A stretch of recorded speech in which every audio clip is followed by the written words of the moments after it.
कहानी की शुरुआत एक लड़के से होती है जिसे सब लोग पागल समझते हैं, लेकिन वो लड़का खुद को बीमार नहीं बल्कि ठीक समझता है। जब भी वह लड़का दवा खाता है, उसका शरीर किसी दूसरी अमर दुनिया में चला जाता है। लड़के का नाम है असामी, जो हर दिन 5 लोहे वाले बंधनों से बंधा हुआ बिस्तर पर रहता है, सिर्फ इसलिए क्योंकि डॉक्टर की नज़र में वह बहुत खतरनाक पागल है। कहते हैं कि बस एक मुक्का मारकर वह किसी को बुरी तरह से लकवाग्रस्त कर सकता था, लेकिन असामी का मानना था कि उसे कोई बीमारी नहीं है, बल्कि उसके पास अजीब अमर दुनिया में घूमने की ताकत है, क्योंकि इन गोलियों को खाने से उसकी शक्ति बहुत ज़्यादा हो जाती थी। लेकिन ये गोलियां ये उसके गुरु दानियांगाजी ने इनाम में दी थीं। जब असामी को होश आता है तो वह खुद को एक मंदिर में दवाएं इधर उधर करते ऊब रहा होता है।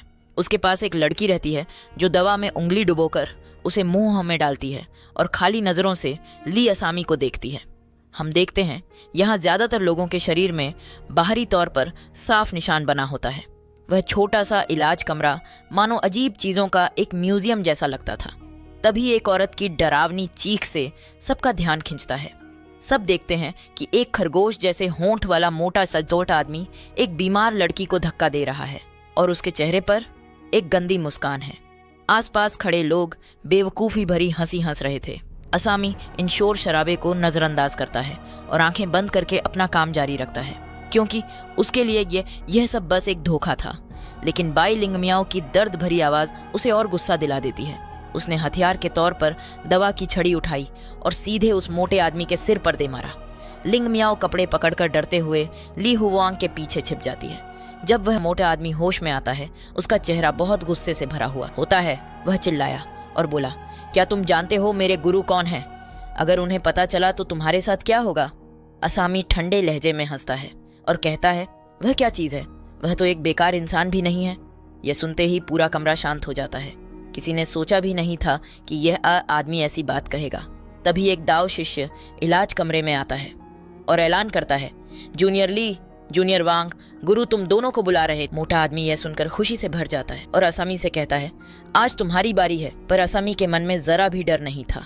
वह उस मंदबुद्धि लड़की के पीछे पीछे दरवाजे की ओर चल पड़ता है, लेकिन 2 कदम चलते ही उसे लगता है कोई उसका कपड़ा खींच रहा है। मुड़कर देखता है तो वह वही बाई लिंगमियाओ थी। आंसुओं से भरी आंखों से वह कहती है, मत जाओ। लेकिन ठंडे दिल वाला असामी नहीं पिघलता। झटके से हाथ झटक कर आगे बढ़ जाता है। इलाज कमरे से बाहर एक बड़ा गुफा जैसा इलाका था। तभी ली हुआंग को महसूस होता है कि उसका व्यवहार क्या अजीब था। उसका नेचर इतना गुस्सैल नहीं है। वह खुद से कहता है, वह मैं नहीं था। तभी वह मंदबुद्धि लड़की उसकी बांह छूती है, जेब से काली काली चीज निकालकर उसके सामने करती है और बेवकूफ़ी भरे लहजे में पूछती है, खाओगे चीनी? असामी भौहें चढ़ाता है। जानता है कि वह मंदबुद्धि है। चिढ़कर उसे लेता है और अपनी आस्तीन में डाल देता है। लड़की फिर एक टुकड़ा निकालकर खुद मुंह में डालती है और बेवकूफ़ी भरी हंसी के साथ कहती है, गुरु के साथ रहो तो चीनी मिलती है। लगभग 1 घंटा चलने के बाद दोनों गुफा के गहरे हिस्से में पहुंचते हैं। सामने का नज़ारा असामी को दबाव महसूस कराता है, क्योंकि उसके बगल में छोटे पहाड़ जैसी दवा बनाने वाली भट्टी खड़ी थी और सामने विशाल पत्थर की छड़ी से दवा पीसने की आवाज़ हर बार ऊपर नीचे हो रही थी और पत्थरों की टकराव की गूंज गुफा में गूंजती थी। लड़की उस आदमी को सलाम करती है। गुरु, दानियांगाजी धीरे से सिर घुमाता है और कहता है, अच्छे शिष्य, तुमने मुझे बहुत इंतजार कराया। और फिर अचानक दानियांगाजी दोनों के पीछे पहुंच जाता है। एक हाथ से लड़की का गला पकड़ लेता है। लड़की कुछ बोल पाती उससे पहले ही वह उसे आधे आदमी की ऊंचाई वाले पत्थर के घड़े में फेंक देता है। लेकिन असामी यह दुखद घटना देखता है, बार बार खुद को याद दिलाता है कि यह सब झूठ है। लेकिन डर धीरे धीरे पूरे शरीर में फैल रहा था। तभी 2 भारी मेकअप वाले दाव लड़के बाहर आते हैं और घड़े में जो कुछ है उसे दवा की भट्टी में डाल देते हैं। अजीब गाढ़ी खुशबू से दानियांगाजी संतुष्ट दिखता है। वह पीठ फेरकर असामी से हल्के लहजे में कहता है, सुना है तुमने मुझे एक बेकार आदमी कहा, क्या ऐसा हुआ है? असामी हिलता तक नहीं, मन में बार बार दोहराता है, यह सब झूठ है। जवाब न मिलने पर दानियांगाजी उस पर झपटता है। असामी को खून की तेज गंध महसूस होती है। जब वह पूरी ताकत से आंखें खोलता है तो अंधेरी दबी हुई गुफा मंदिर तुरंत गायब हो जाता है। ताजी हवा वाला उजला वार्ड उसके सामने आता है, एक साफ चमकीला कमरा, और वह स्टील की पट्टियों से बिस्तर पर बंधा हो उसका डॉक्टर वार्ड में आता है और पूछता है, इस बार का भ्रम कैसा लगा? असामी भ्रम में देखी हर बात पूरी तरह से बताता है। डॉक्टर ली उसकी हर बात को टैबलेट पर नोट करता है। असामी थोड़ा सोचकर झिझकते हुए पूछता है, डॉक्टर क्या आप बता सकते हैं ये अलग अलग भ्रम क्या दिखाते हैं? मेरे मन और दिमाग के लिए इनका क्या मतलब है? ली उसकी बात को इग्नोर कर देता है और समझाता है, तुम्हें इनकी चिंता करने की जरूरत नहीं। तुम्हें हर भ्रम के समय और मानसिक स्थिरता पर ध्यान देना चाहिए। चूंकि तुम भ्रम पहचान बीमारी से बाहर निकल चुके हो तो याद रखो वहां सब झूठ है, कभी उसमें फंसना मत। हर बार भ्रम में फंसने पर उसके लॉजिक सिस्टम के हिसाब से काम करो, केवल तभी तुम जल्दी डिस्चार्ज हो पाओगे। तभी एक काले ऊनी स्वेटर में ठंडी दिखने वाली लड़की वार्ड में आती है। वह असामी की बचपन की दोस्त यांगना थी। वह आते ही कहती है, डॉक्टर की बात मानो। ली असामी का दिल खुश हो जाता है, अपनी बीमारी की चिंता तुरंत भूल जाता है। यांगना उसकी बेवकूफ़ी भरी हंसी देखकर बेचैन होती है। वह कहती है, देखो मैं तुम्हारे लिए क्या लाई हूँ, हंसते हो तो कितने बदसूरत लगते हो। कहकर यांगना अपना हाथ कपड़े के बैग में डालती है और अंदर से शिक्षकों द्वारा दी गई रिवीजन सामग्री निकालती है। असामी का चेहरा तुरंत उदास हो जाता है। वह कहता है, हम बचपन से साथ खेलते आए हैं, तुम मेरा ऐसा बदला ले रही हो? यांगना रिवीजन सामग्री उसके सिर पर रख देती है और फिर एक छोटा सा हैंडहेल्ड गेम कंसोल निकालती है। असामी उसे छीनने के लिए हाथ बढ़ाता है। यांगना पीछे अड़के हटती है और कहती है, बहन कहो तो दूंगी। असामी गंभीर लहजे में बहन कहता है। यांगना का चेहरा शर्म से लाल हो जाता है और असामी यानी ली हुवांग उसकी असावधानी से गेम छीन लेता है। वह कहता है, पागलखाने में रोज कैद रहना कितना बोरिंग है, बीमारी न भी हो तो बीमार पड़ जाऊंगा। यांगना उसकी बेवकूफ़ी भरी हरकत देखकर हल्के से मुस्कुराती है। वह याद दिलाती है, होमवर्क करना मत भूलना, तुमने मुझसे क्या वादा किया था याद है? असामी का हाथ रुक जाता है। गंभीर होकर यांगना के माथे से माथा झुकाए जोड़ता है और कहता है, हमने कहा था एक ही यूनिवर्सिटी में पढ़ेंगे। फिर अचानक दोनों हाथ फैलाकर खजाने की तरह सावधानी से यांगना को गले लगाता है।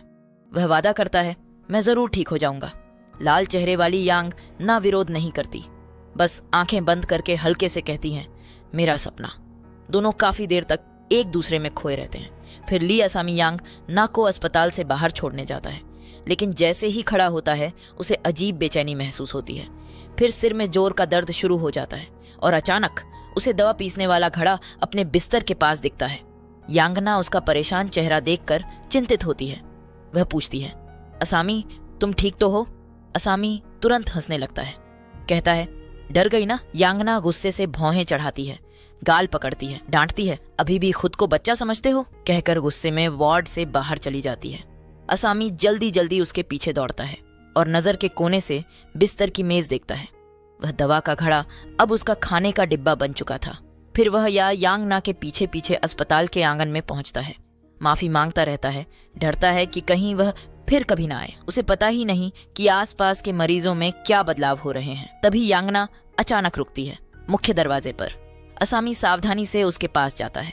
अचानक यांगना मुड़ती है, उसके गाल पर हाथ फेरती है और कहती है, अगले हफ्ते फिर आऊंगी, अंदर अच्छे से रहना।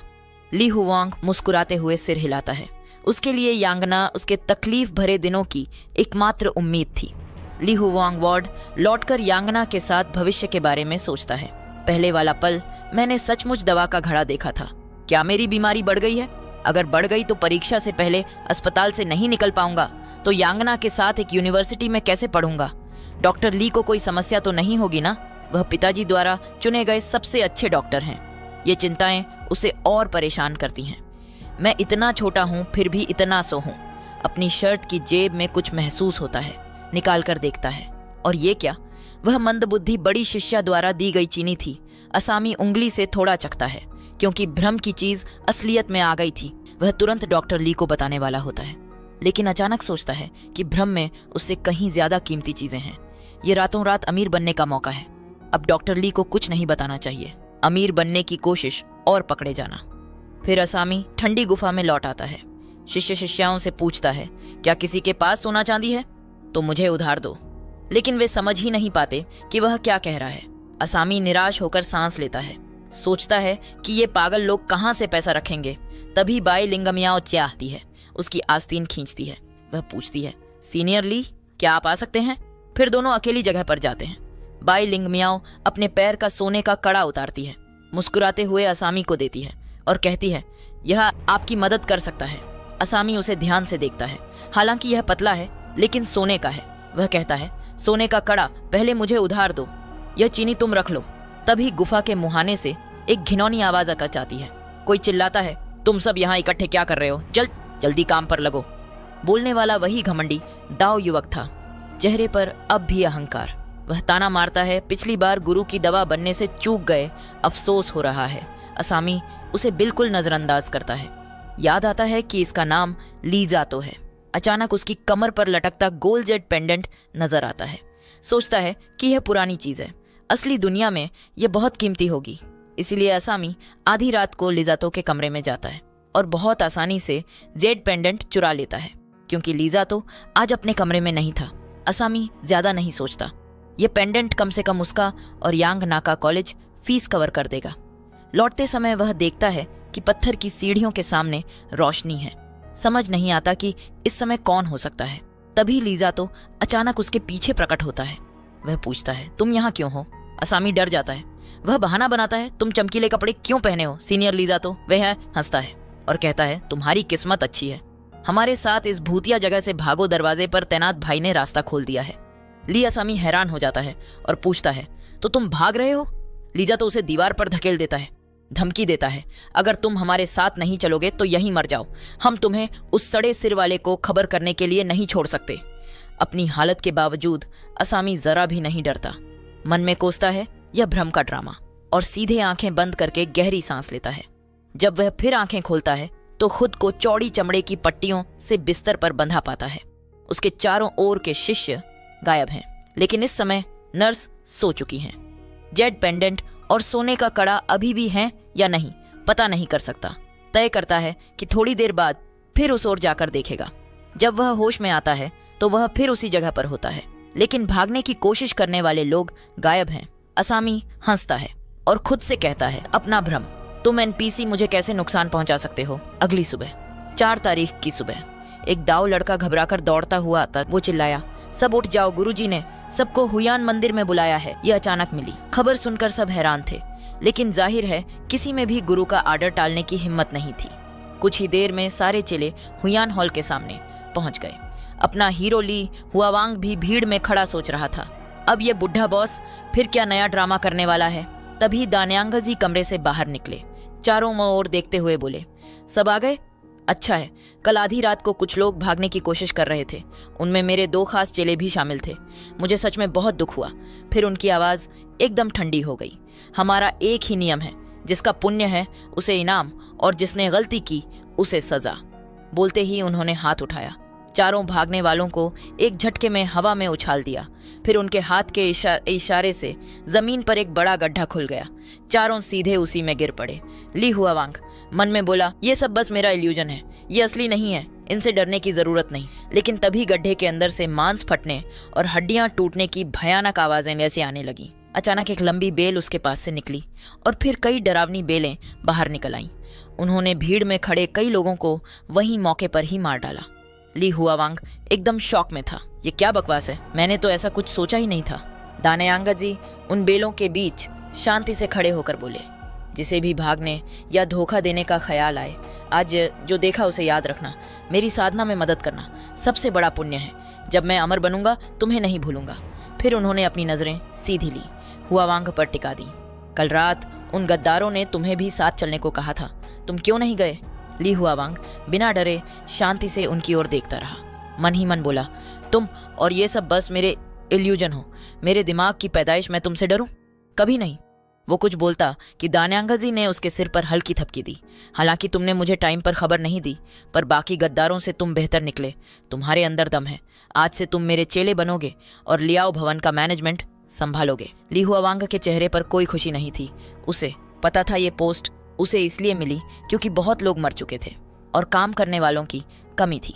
दान्यांगजी ने फिर कहा, अब जब तुम मेरे चेले हो तुम्हें एक दाव नाम चाहिए। आज से तुम्हारा नाम होगा शुआन्यांग। ली हुआवांग मन ही मन हंस पड़ा।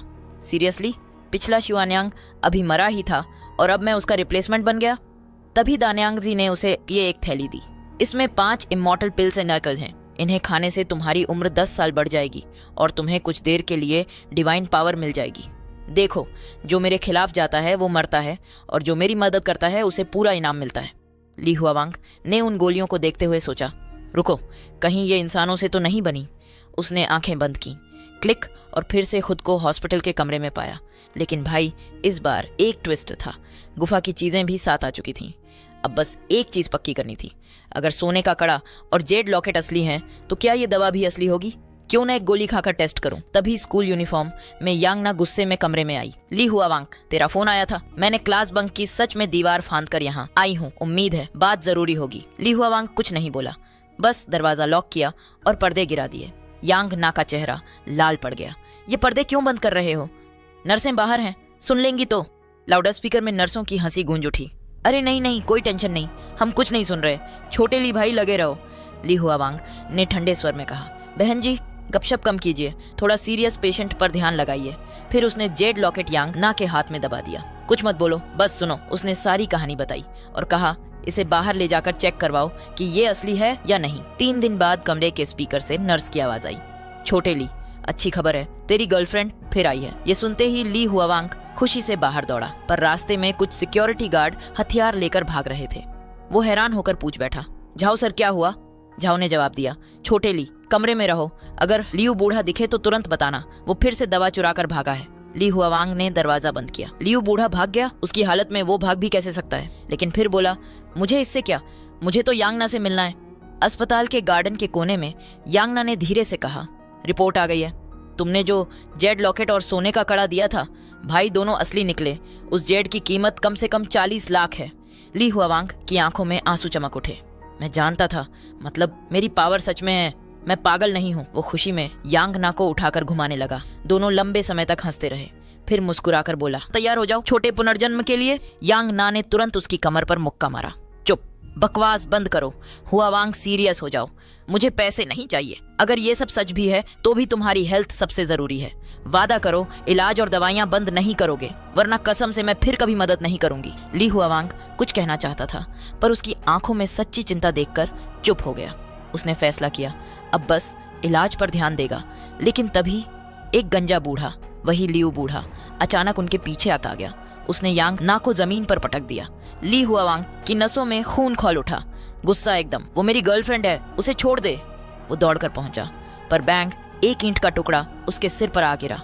वो जमीन पर गिरा, उसकी आंखों के सामने सब लाल हो गया। उसी पल दान्यांगजी की आवाज दिमाग में गूंज उठी, ये गोली तुम्हें 10 साल की उम्र और डिवाइन पावर देगी। ली हुआंग ने कांपते हुए बोला, कोई भी यांग ना को चोट नहीं पहुंचा सकता। उसने दवाई खा ली।